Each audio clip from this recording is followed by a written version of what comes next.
Thanks for coming. I'll just open it up for any questions for you. Go ahead. Front row, Bill. You vote in the coach's poll. Can you share where you at Ohio State, what your top 5 is in Washington? I have Ohio State in the top 5. I believe we have Alabama, Ohio State, Florida State. I'm trying to think of the SU license. Stanford, Baylor. Who is that? Stanford, Baylor. Stanford or Baylor. I can't really remember which one. Ohio State 2. Yeah. What's your rationale? That's 2 all year. That was 2 all year. And I just think we're playing like the top team, one of the top teams in the country right now. Is it uncomfortable in this situation? Your vote, the influence of where you pick up? Is it uncomfortable? Yeah. No, I just, times I don't get to watch everybody. So it sometimes puts you in a hard position. This last week I did get to watch everybody. There's some very good teams in the country, and I believe we're a very good team. Tim. Urban, can you explain this new signing deal that you're allowed to sign a guy to? It's not a letter of Sorry intent. about that. That's okay. I'm sorry. Give me start a little. Yes. I got to say, you're not. It's not a letter of intent. But, Apologize, Tim. All right, go ahead. That's okay, man. It's not a letter of intent, but Yeah. you can deal with the kid on a full-time basis, and yet it's not binding for him. What do y'all get out of that more than anything else? And that is a bizarre rule that came out of right field. And it means that a mid-semester, a mid-year guy, you're allowed to go meet with them, you're allowed to announce it publicly. I don't know the rationale. I don't remember voting on this. I don't remember any conversation. We might have.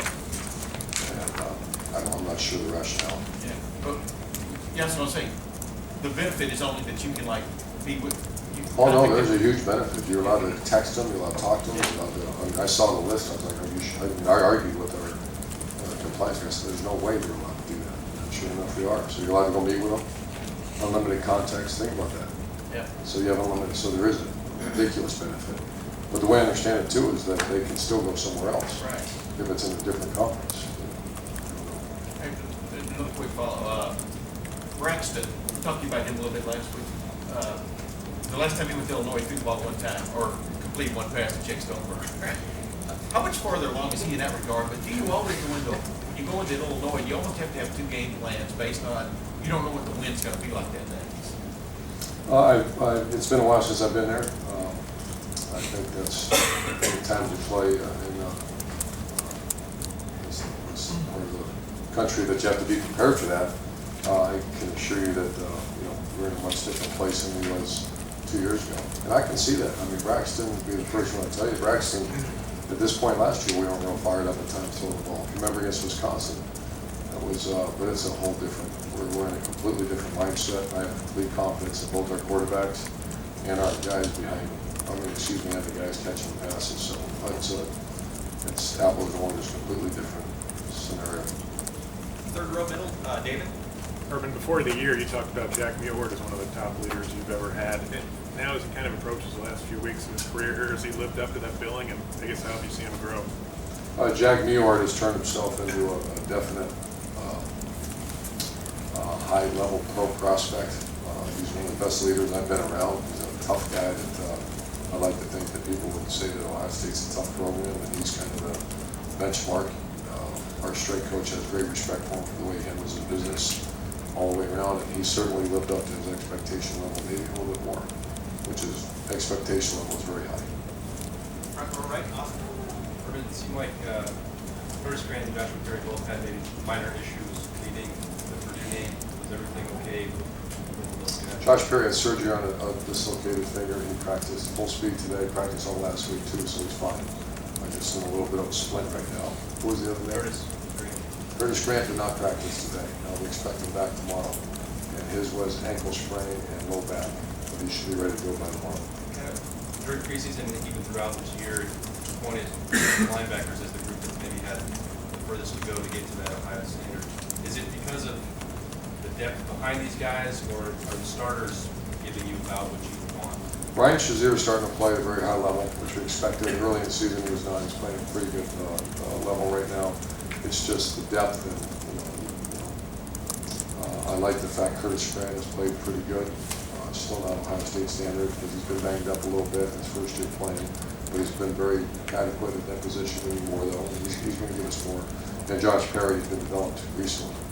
He started the season at nowhere near what we expected from Ohio State linebacker, but his last few weeks of practice and certainly in the games has played very well. The depth is a major concern, and we're nowhere near where we need to be as far as the expectation of the linebacker play here. When you think of the great linebackers of arguably the last decade, as good linebackers ever in the country played at Ohio State, we need to get back to that.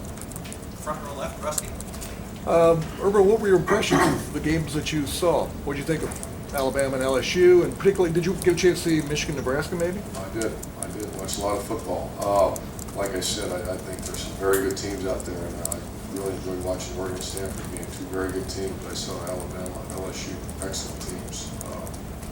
I watched some of Baylor, Oklahoma, so I watched a lot of, as much as I could get my hands on football. And like I said, just what's our impression? My impression is, like I said, that Alabama, LSU, that was high-level football. So was Oregon Stanford. So I just got a lot of respect for those teams. And a real quick follow-up also, how difficult is it this week to get players to concentrate on an 0-5, a team that's 0-5? No issue whatsoever. This is a very invested team, and I'm watching that. I'm just telling you, as of Monday, no issue whatsoever. I mean, it will be a bomb go off if I start to see that. We all start to see that, because that means they're not. This is a very invested team. Invested teams don't.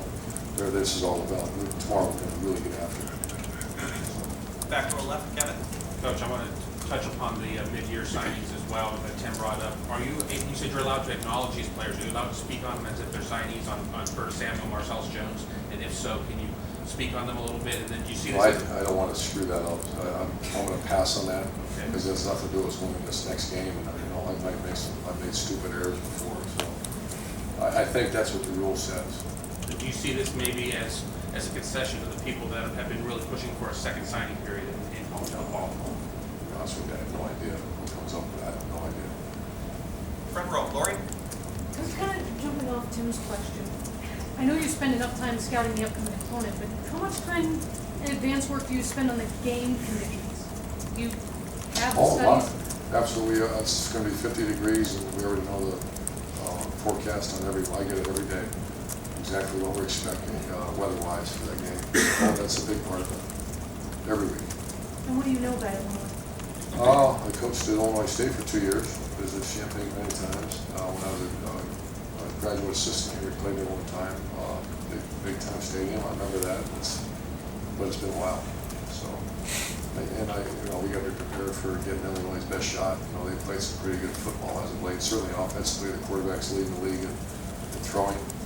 They took Penn State to overtime, and then they put a lot of points. I think 600 yards on this last game. So, a very good punt returner. So, I know a lot about it. Second row middle, David.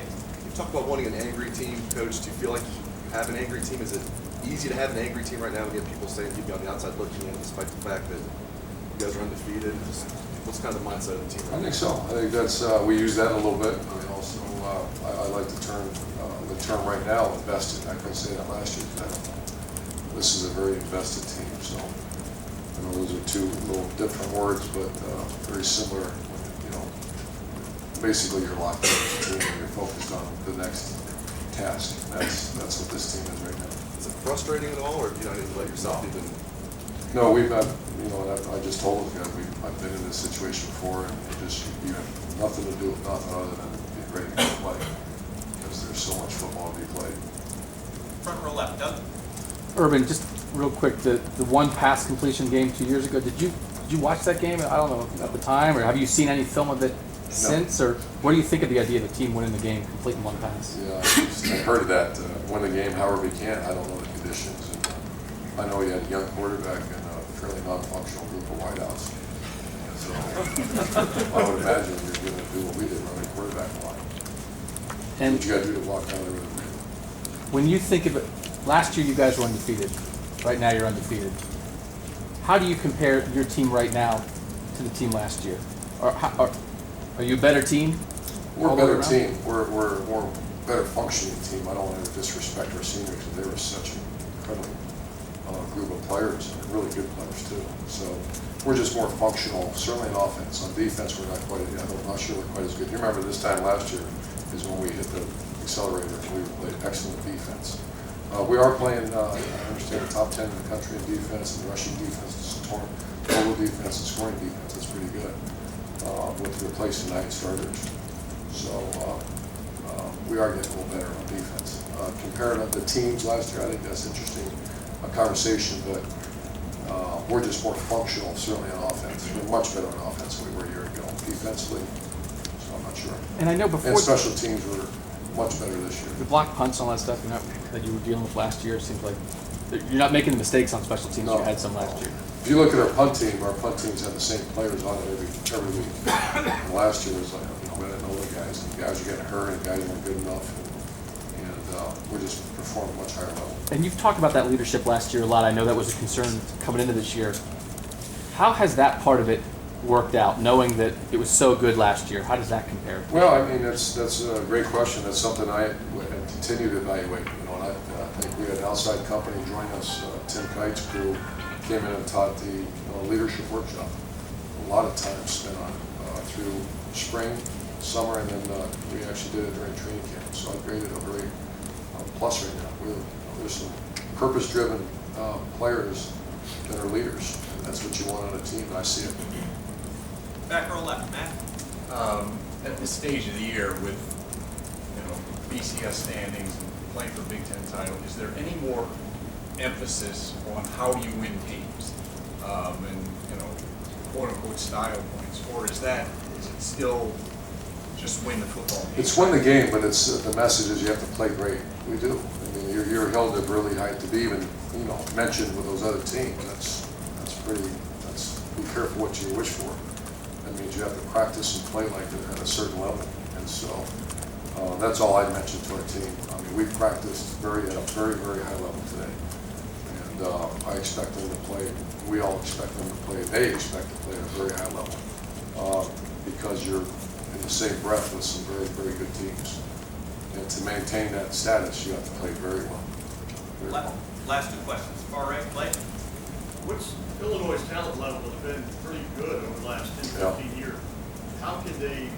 What's their breakdown? They're on an 0-19 Big Ten streak. Yeah, I think offensively, it's certainly not on offense right now. I think defensively, they're still trying. They're going through. They're going through some growing pains. I guess would be the appropriate. This is just what I see on film. What I see on offense is an explosive offense. 600 yards and then leading passer in the Big Ten conference right now. So its special teams are pretty good. So I think right now they're just trying to find a way a little bit on defense. I'm going to throw in one more here. Pat Shum said he met with you last week just to talk about a profile for his head coach. Did his profile match any guys you have on your staff? Oh, sure. Did you ever get specific about? We did. We talked about names, and I have Pat's a great friend. I have a lot of respect for Pat. There's nothing more I'd like to see Pat Shum be successful. He's also very respectful of this time of year for us, and we certainly won't. I think the number one thing is he wanted to. We talked about a profile because that's a unique place. I lived in Florida, and that pocket, that's a very, very unique recruiting place. And so that's mostly what we talked about is, first of all, profile of coach, and then someone with that should just go dive into South Florida recruiting. That's not a place you want to dive into unless you've been there before. So he gave you a list? What's that? He gave you a list? We went through some names, sure. Delighted to see. Yeah.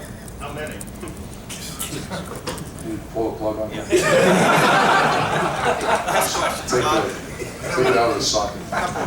Real quick, update on him. Yeah, he's good. He practiced today. We kept him on full contact. Tomorrow's full contact. Should be ready to go. And then, you guys were off last week, come back weekend, one step closer to where you want to be. So what was sort of the message to the team?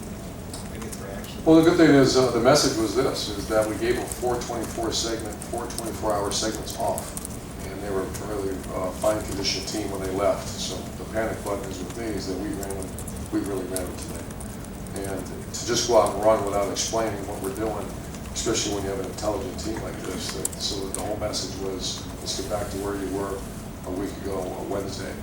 And that's really the whole message. And then we talked about the nation, the BCS, the State of the Union that we do every week, and that's it.